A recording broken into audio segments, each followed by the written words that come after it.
Buenas tardes, bienvenido a esta sesión de alto nivel sobre mujeres y STEM, políticas para alcanzar la equidad de género. Hoy estaremos hablando con expertos de toda la región sobre este tema, que es un tema apasionante y además bastante complicado, con muchos ángulos y muchos lados que se deben tener en consideración.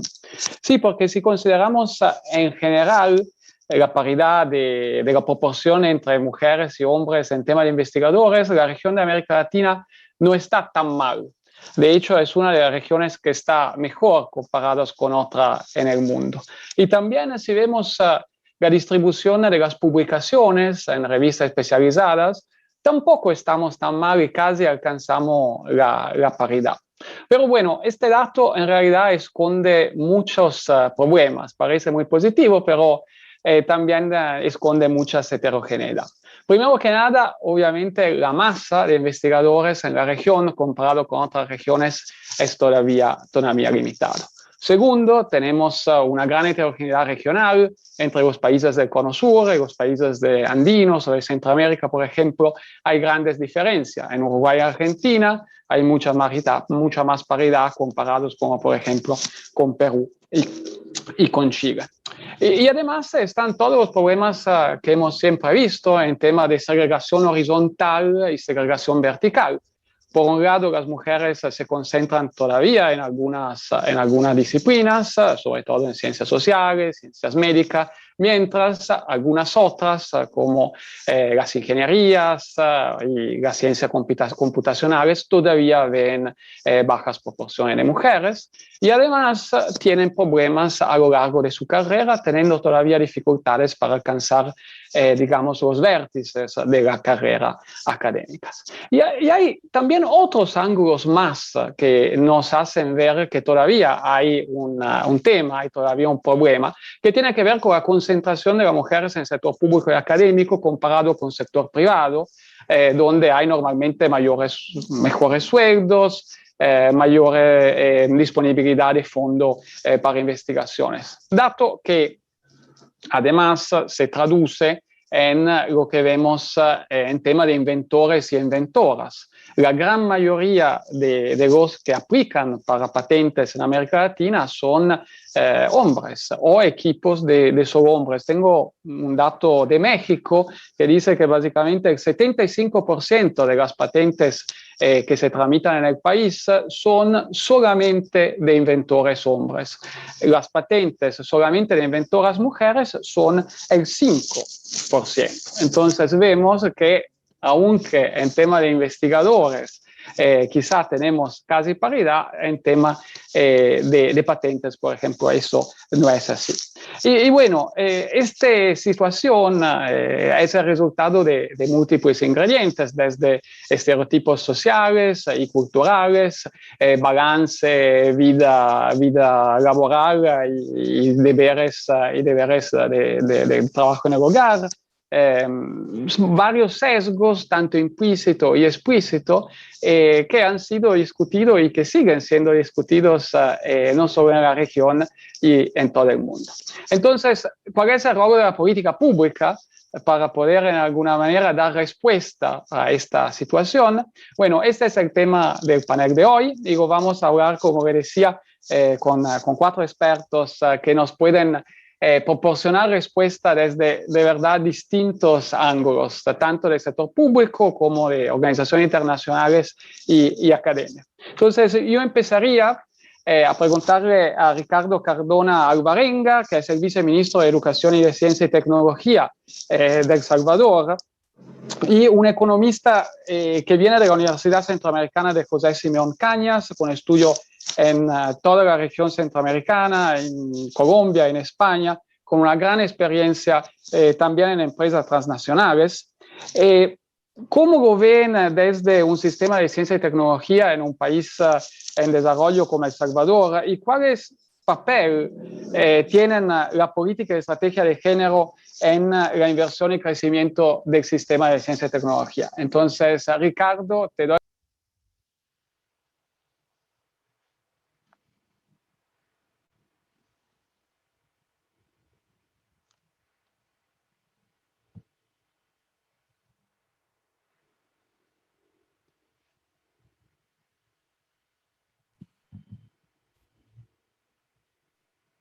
Viceministro, no se escucha. no tiene activado el audio.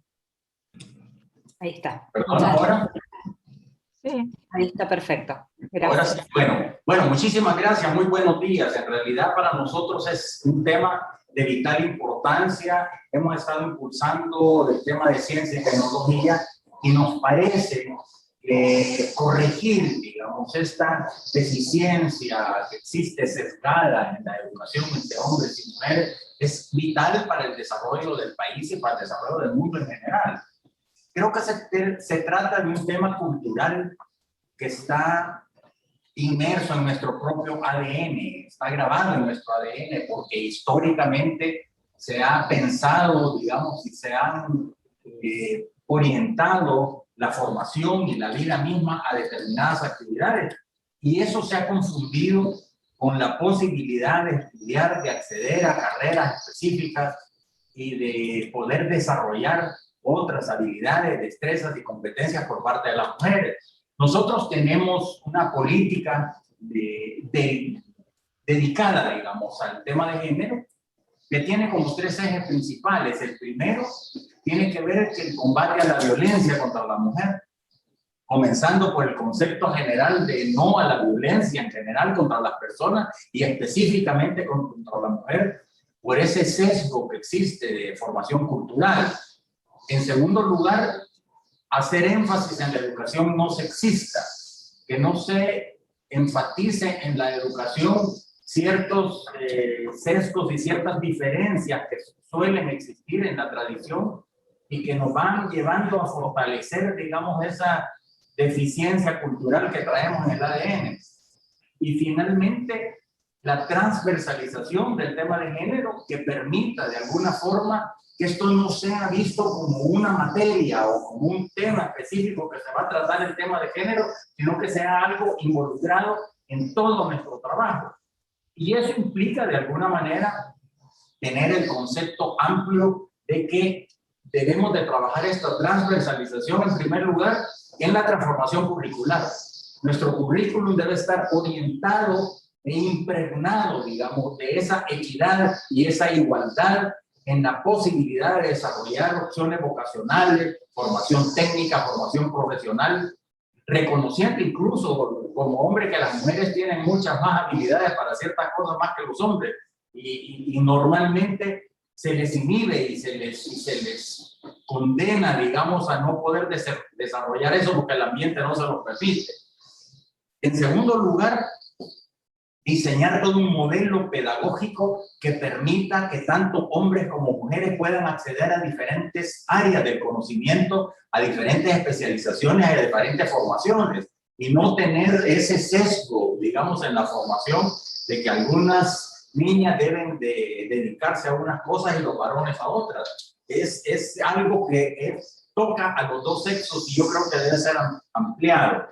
En tercer lugar, los programas de formación y educación. Nosotros nos hemos preocupado mucho por dar formación a los docentes sobre temas de educación no sexista, violencia de género, transversalización, etcétera, para que los docentes, que son la bisagra que transforman los conceptos y los desarrollos curriculares en realidad en el aula y que pueden de alguna forma formar a los niños, a las actuales y futuras generaciones con una dinámica diferente, con un conocimiento diferente, con una sensación y con emociones diferentes, que los enseñen a vivir como personas todos iguales en equidad y con las capacidades que dependen más que todo de nuestro desarrollo personal y que todos estamos capacitados para aprender las diferentes cosas, hombres y mujeres, a su propio estilo, a su propio ritmo. Y finalmente hacer una evaluación periódica de acompañamiento, no evaluaciones ex post, sino que una evaluación periódica que vaya viendo cómo se modifican, cómo interactúan esos programas, de qué manera se van corrigiendo las diferencias en el tiempo y podamos ir haciendo los ajustes en nuestros programas educativos. Hacia eso está tendiendo la política y estamos dando mucho énfasis. Estamos en un proceso bastante fuerte de transformación curricular. Estamos dando constantemente programas de capacitación en el tema, participando también en programas internacionales como el de Educatec y la iniciativa Spotlight y otros programas internacionales a los que nos sumamos con mucho esfuerzo y tratando de que el desarrollo de las habilidades complementarias y de las competencias, por ejemplo, el tema de habilidades blandas, la tecnología y todos esos nuevos conocimientos y nuevos enfoques que se le está dando a la educación desde la educación inicial, vayan con ese componente y con el tema de género de manera transversal, para que no sea algo que se le tiene que enseñar a la gente, sino que se vuelva parte inherente a nuestro desarrollo y a nuestra comprensión. En eso estamos trabajando y agradecemos enormemente la oportunidad de poder compartir aquí con ustedes esas inquietudes y sobre todo de poder recibir la retroalimentación de gentes expertas en el tema y que nos ayuden de alguna manera a salir adelante con nuestro programa, porque consideramos que eso es vital, fundamental para garantizar el desarrollo de las sociedades, de los países y de nuestra región en Latinoamérica. Muchísimas gracias, Ricardo. Una visión que nos da muchos puntos para discutir.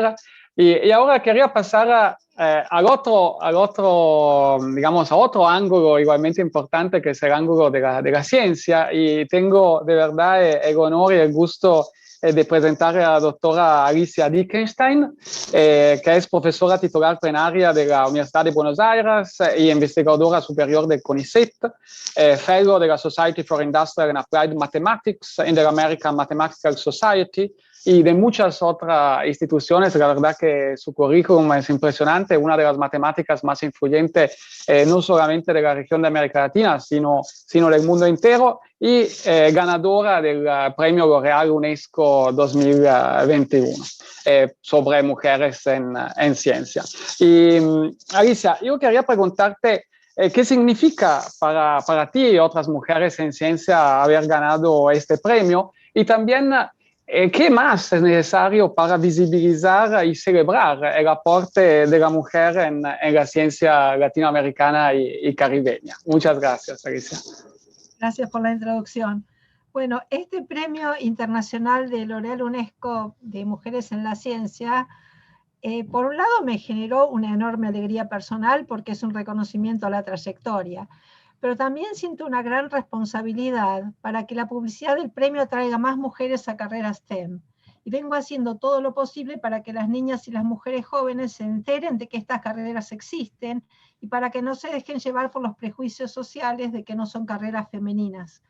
Hay un prejuicio particular con la matemática, así que intento transmitir que es una disciplina muy creativa, que está cada vez más relacionada con otras ciencias, por ejemplo, con la creciente ciencia de datos, y que está literalmente en todas partes, esperando estimularlas a estudiar matemática u otras carreras STEM como computación informática, donde los ambientes de trabajo son aún más masculinizados. Estoy profundamente convencida de que los seres humanos, todos, tenemos las mismas capacidades intelectuales independientemente de género, raza o estatus social.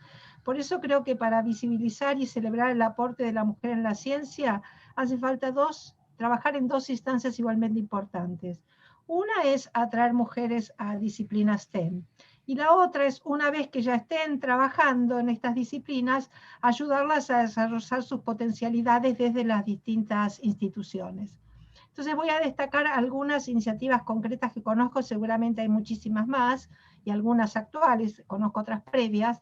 O sea, en curso hay, L'Oréal tiene, así como tiene con UNESCO para estos premios internacionales, tiene premios locales en Argentina con el CONICET, Consejo Nacional de Ciencia y Técnica, en Brasil con la filial de la UNESCO y la Academia Brasileña de Ciencias, que dan fondos para proyectos a investigadoras que ya tienen un proyecto, o sea, de mediana edad, y para becarias postdoctorales. Y en la Argentina, desde el año 2020, existe un programa desde el Ministerio de Ciencia, Tecnología e Innovación de Igualdad de Géneros, que incluye estadísticas, links a protocolos desde distintas instituciones, en particular universidades, protocolos de violencia de género, y otras iniciativas como por ejemplo becas doctorales y postdoctorales que incluyen licencias por maternidad. Una iniciativa que no he visto pero que yo agregaría y que fue fundamental en mi carrera es la existencia de jardines maternales cuya cuota sea un porcentaje del salario o la beca, o sea que todos podemos acceder. Entonces, quisiera comentar un par de experiencias que he visto en los Estados Unidos que encuentro interesantes de reproducir en América Latina y el Caribe. O sea, a nivel de premios a científicas, hay unas becas instituidas por Joan and Joseph Bierman. Joan es una matemática espectacular, en estos momentos tiene más de 90 años, pero ha tenido una trayectoria increíble, que se entrega a mujeres a mitad de su carrera y está dirigida en particular a aquellas que han tenido que detener su producción por su familia. Y esencialmente les da dinero para que tengan tiempo para dedicarse a la investigación. Y a nivel de política institucional hay subsidios que otorga la National Science Foundation, que el programa se llama Advance, y dan subsidios a las instituciones para que hagan sus propios diagnósticos de equidad de género. O sea, no hay unas reglas sobre qué es lo que cada uno debe hacer, sino que cada uno decide de acuerdo a las particularidades de la institución y propone. Por supuesto, hay ejemplos de cosas exitosas. Pero creo que es fundamental trabajar a todos los niveles para eliminar los estereotipos de género. Esta es una tarea muy compleja porque está en la base de la sociedad. Hay toda una serie de discriminaciones y obstáculos que ahora son muy visibles, aunque lamentablemente todavía no para todos ni todas, como las que recién mencionaban, de situaciones de acoso, horarios inconvenientes para reuniones o comités de evaluación solo formados por hombres. Pero lo más difícil es lo que no percibimos porque está naturalizado, porque siempre fue así, como criterios de evaluación, que en realidad tienen un sesgo de género, pero es difícil de percibir, o acumulación de tareas que demandan tiempo para el bien común que en general las hacen mujeres. Estos estereotipos sobre qué es femenino o no, cohíben a muchas mujeres y producen autocensura para elegir carreras STEM, y una vez adentro para avanzar en la profesión. Esta autocensura viene muchas veces con todo amor desde las familias e incluso desde los y las docentes, que es algo muy interesante que recién mencionó aquí Ricardo Cardona sobre cuando hablaba. Se han visto dos estudios muy interesantes hechos en Chile del año 2015 sobre el sesgo en los docentes que esperan menos resultados intelectuales de las alumnas que de los alumnos, y sobre la baja de rendimiento de las niñas en exámenes a nivel nacional con respecto a los exámenes locales. En particular lo tienen correlacionado con una menor expectativa de éxito en las matemáticas de las mujeres en hogares con menor poder adquisitivo. Y por supuesto, para terminar, es fundamental incentivar las vocaciones científicas. En ese sentido hay acciones desde los ministerios, como la que ya mencioné, o desde las instituciones educativas y sociedades científicas, pero es muy interesante que también hay varias acciones a nivel de colectivos de mujeres, como el colectivo de Mujeres Matemáticas de Chile o el grupo Científicas de acá en Argentina, formado por chicas jóvenes de distintas disciplinas y por alumnas de las carreras de Ingeniería e Informática. Entonces, esta tarea de incentivar las vocaciones debe hacerse con asesoramiento especializado, no solo de científicos, sino también de profesionales de los medios, porque si queremos llegar a los jóvenes tenemos que entender ahora qué apps están usando. O sea, no es tan sencillo como en otras épocas poder llegar a toda la gente que queremos llegar, pero bueno, confío en que todo esto mejore. Muchas gracias, Alicia. La verdad que una visión bastante integral y con un montón de temas que vamos a profundizar ahora también con los otros panelistas. Y quería introducir el siguiente, que es Mariano Palmidesi, doctor en Educación de la Universidad Federal de Rio Grande do Sul y ahora rector de la Universidad de la Ciudad de Buenos Aires. Y yo quería preguntar a Mariano, dándole obviamente la bienvenida, ¿qué papel piensa que puedan jugar las universidades en la promoción de la igualdad de género en STEM? Alicia nos ha dado varias ideas, ha mencionado varios ejemplos de programas interesantes, pero quería saber tu opinión desde el lado institucional de una universidad y también preguntarte qué política y estrategia de género tiene tu universidad. Bien, muchas gracias Mateo y gracias a todos por la invitación y la posibilidad de compartir esta conversación. Las universidades tienen mucho para hacer y me parecería bueno focalizar un poco el problema. Y en esto voy a retomar mucho lo que dijo Alicia, que creo que fue fantástico, su síntesis. La paridad, como tú has dicho, en carreras científicas de sector STEM en América Latina en general es bastante bueno. En los países del Cono Sur, sobre todo Argentina y Uruguay, ha avanzado mucho, pero hay una diferencia importante entre las carreras de química, bioquímica, biología y las carreras de tecnología e ingeniería. Ahí hay una énfasis o hay un sesgo importante que deberíamos seguir estudiando. Respecto de carreras más masculinizadas, está claro que tenemos un problema enorme en lo que las universidades pueden hacer, porque hay gran parte del problema viene ya jugado por la crianza, por el trayecto educativo, por lo menos los 14 años de escolaridad básica que han tenido los estudiantes que van a acceder a una universidad, al menos en la Argentina, y mucho de la fuerza con la cual y la decisión con la cual las mujeres van a elegir una vocación científica o sobre todo una vocación científico-tecnológica. Creo que el problema está muy centrado ahí. Se está jugando en la educación básica y también obviamente, como señalaba Alicia, en mecanismos familiares, en pautas de crianza, pero también en el ecosistema de medios en general. Por lo tanto, todo lo que las universidades hagamos obviamente tiene que ver con algunos dispositivos específicos sobre los cuales tenemos que trabajar y también obviamente en lo que las universidades tienen como responsabilidad de formación de docentes para los niveles inferiores del sistema educacional. En este sentido, digamos, evidentemente hay cuestiones de estereotipos que yo después un poco voy a plantear alguna opción de política. Seguramente vamos a coincidir con alguno de los otros panelistas. Pero básicamente las universidades pueden trabajar sobre tres grandes dimensiones. Sobre la atracción de candidatas a las carreras científico-tecnológicas, sobre el acceso efectivo, digamos, a las carreras universitarias y obviamente a las carreras científicas y sobre todo algo que es más difícil de ver, que son las carreras científico-tecnológicas, porque está claro que las carreras científicas están altamente institucionalizadas, muy reguladas por agencias públicas y ahí es más fácil quizá operar o empezar a operar como estamos haciendo, pero después ya cuando uno va a aquello que señalabas respecto de patentes, respecto de ubicación en la industria, ya obviamente el panorama tiene que incluir obviamente al sector empresarial y a toda su diversidad, con todas las complejidades que también Alicia señalaba para otros aspectos relativos a la difusión, digamos, de diversos canales sobre los cuales operan diversos estereotipos, barreras y mecanismos. Y el otro tema, obviamente, tiene que ver con el mecanismo de retención en las carreras, tanto de formación como en las carreras profesionales.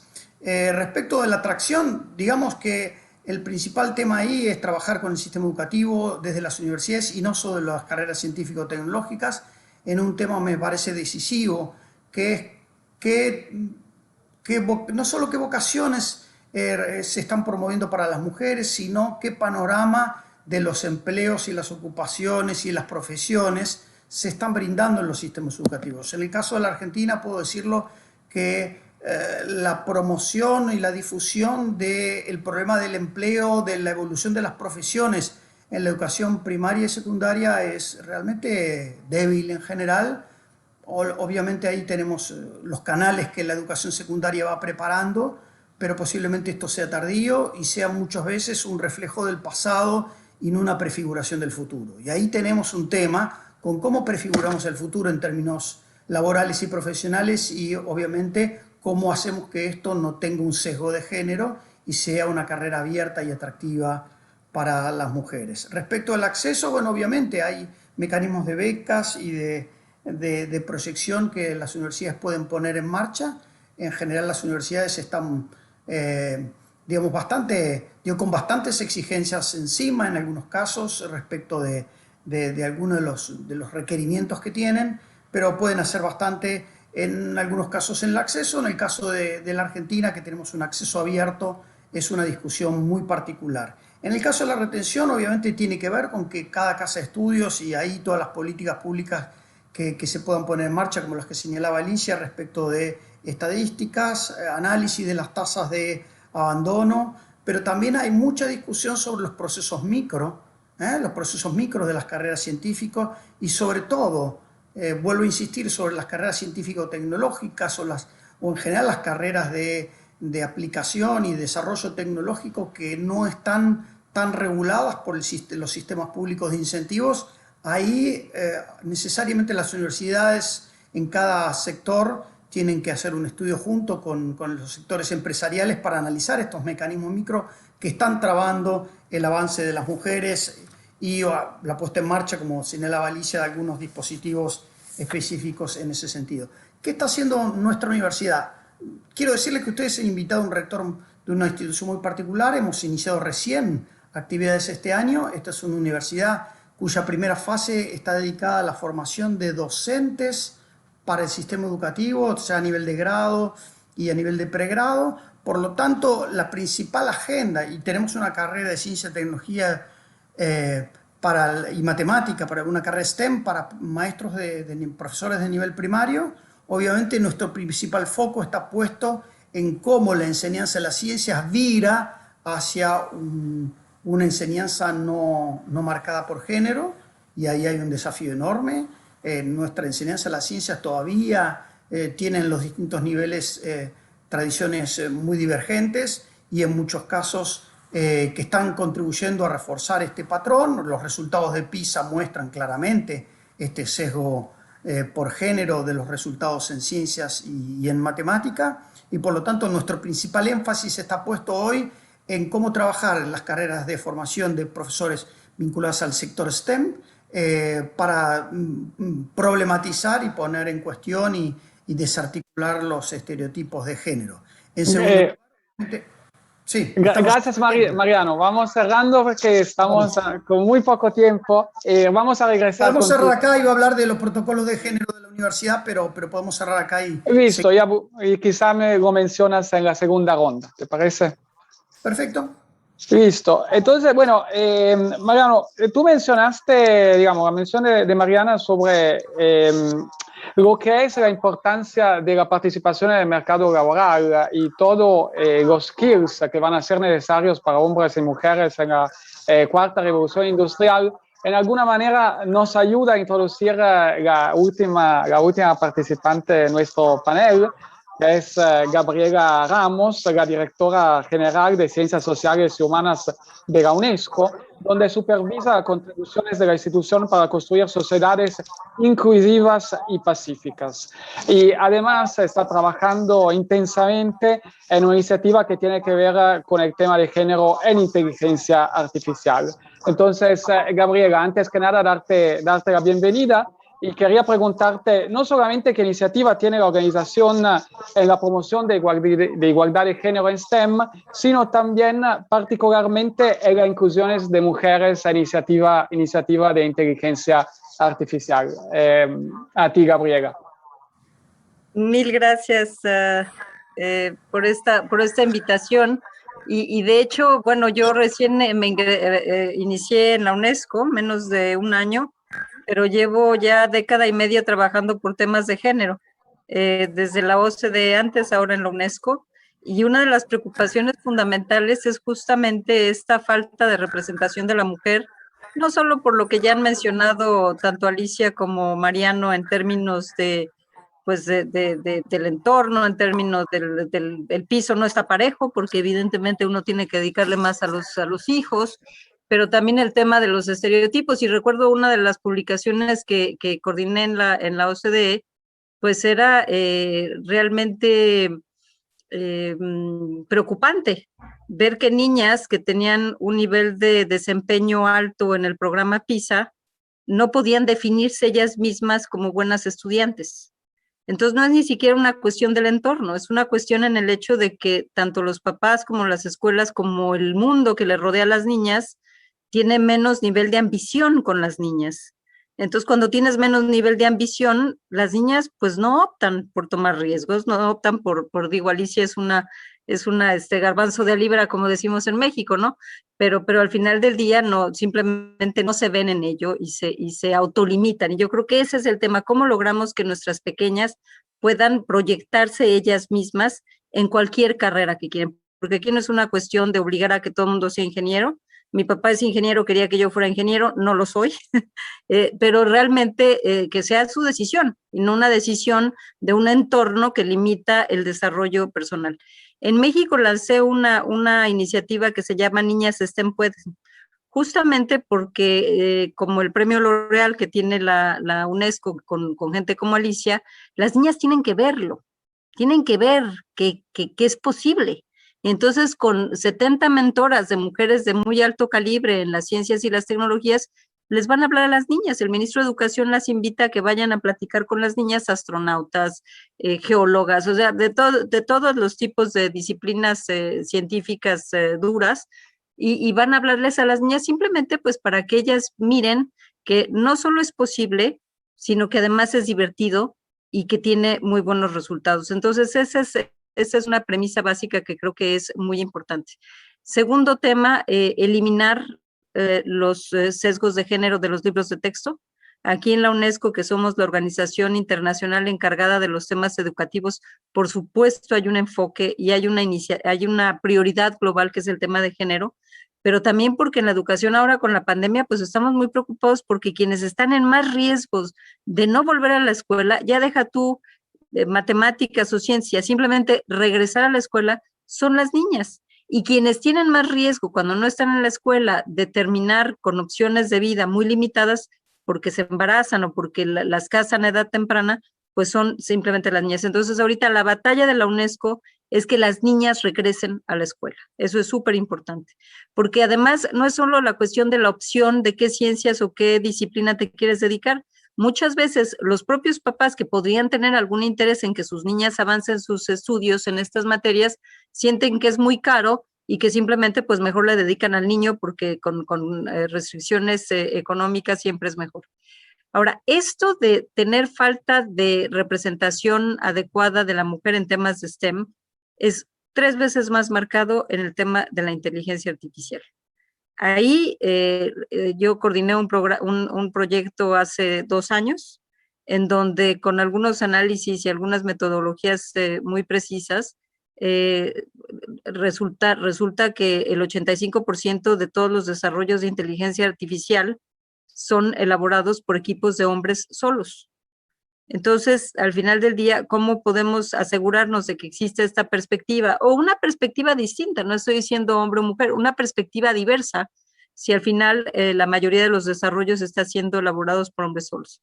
Solo creo que es el 22%, si no me equivoco, de los análisis y estudios que se hacen de inteligencia artificial y que se presentan en las grandes conferencias de inteligencia artificial son elaborados por mujeres.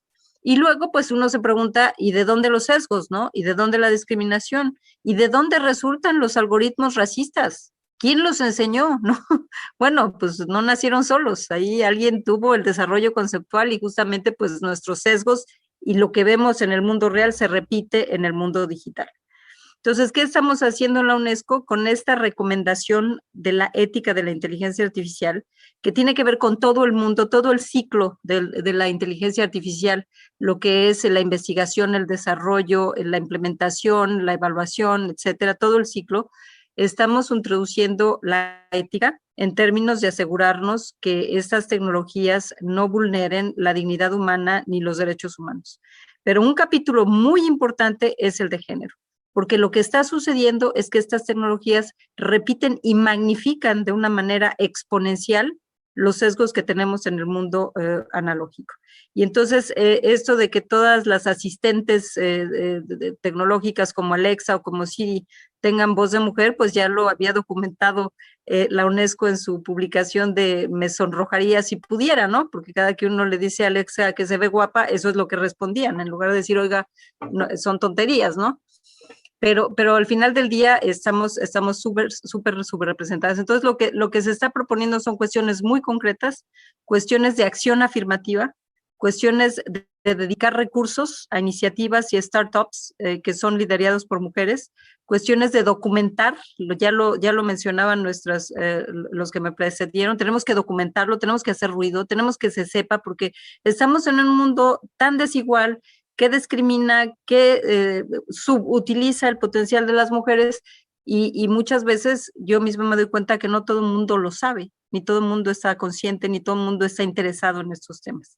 Y al final, si queremos tener un mundo digital que sea mucho más inclusivo y que sea respetuoso de las divergencias, pues, y de la diversidad, pues tienen que incluir esto, ¿no? Entonces, es todo un ciclo, cómo asegurarnos, ya lo decía Mariano, tener más mujeres en las universidades, ampliar el abanico de opciones para que puedan hacerlo, cómo creamos los incentivos y esquemas de apoyo, ¿no? Para fomentar en estas mujeres el espíritu empresarial, y cómo erradicar los estereotipos de género.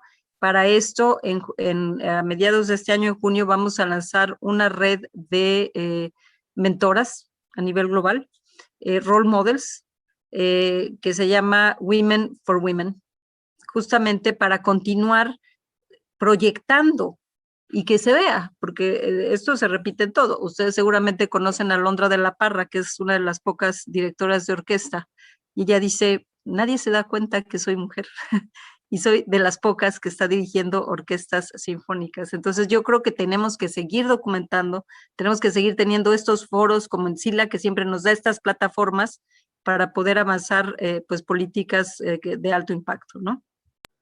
Muchas gracias, Gabriela. La verdad, también muy interesante, sobre todo lo que nos dijiste sobre inteligencia artificial, que yo creo que es un tema clave para el futuro.